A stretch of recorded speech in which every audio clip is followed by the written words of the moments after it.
Hi, my name is Nicolas GAUDENZIO. I am the head of an ERC-funded lab in Toulouse, and we essentially focus on understanding how sensory neuron and immune cells interact to regulate skin diseases. We combine transdisciplinary approaches to better understand human skin conditions. We want to understand how neuroimmune interactions regulate frequent allergic skin diseases, such as, for example, atopic dermatitis. We want to identify new neuroimmune-oriented therapeutic targets.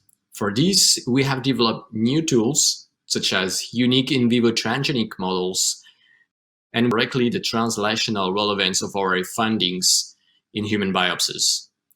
We develop techniques in transcriptomic, proteomic, and new bioinformatic-based integrated multiparametric analysis. We perform intravital imaging on living animals, and we have just developed a new method of highly multiplexed imaging coupled to machine learning to better understand neuroimmune interaction in human biopsies. This is a simplified overview of the skin neuroimmune network. We have in green dendritic cells, in pink macrophages, and in red T cells. In blue you'll find the blood vessels, and in yellow the nerve fibers. And you will easily understand that it's going to be very hard to find an immune cells that is not either in close proximity or in contact with a sensory neuron. We recently proposed a completely revisited version of the etiology of atopic dermatitis based on neuroimmune interaction that we recently published in Nature Immunology.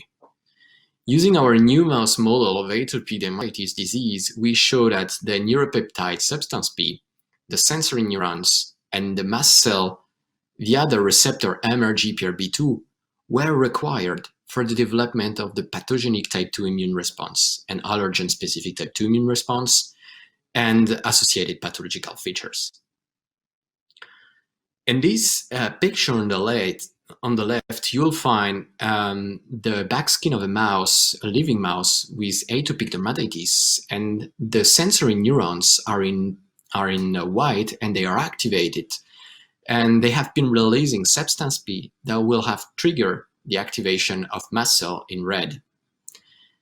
We proposed a revisited version of the etiology of atopic dermatitis based on the fact that the house dust mite Dermatophagoides farinae that is present on most of the skin of AD patients will penetrate into the dermis, then directly activate sensory neuron via their protease activity.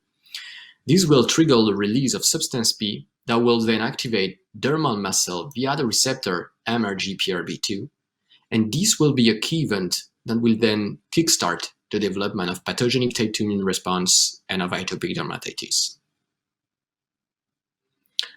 Our future work is now oriented toward a prospective clinical protocol in which we biopsy patients with moderate to severe atopic dermatitis to analyze the translational relevance of our findings in the mouse.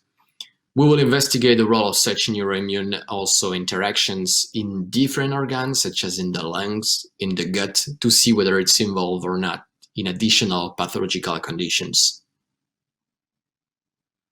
The neuronal regulation of immune response is an emerging and really fast-growing field with promising therapeutic opportunities. In mouse model, neuroimmune interactions are controlling the development of pathogenic type 2 immune response in the skin.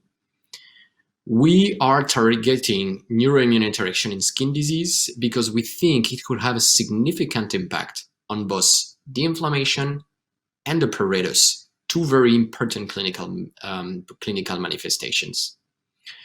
We need to revisit what is currently known of atopic dermatitis and of, we believe, many skin disorders to target biological processes that are prior to type 2 cytokine production. And I thank you very much for your attention.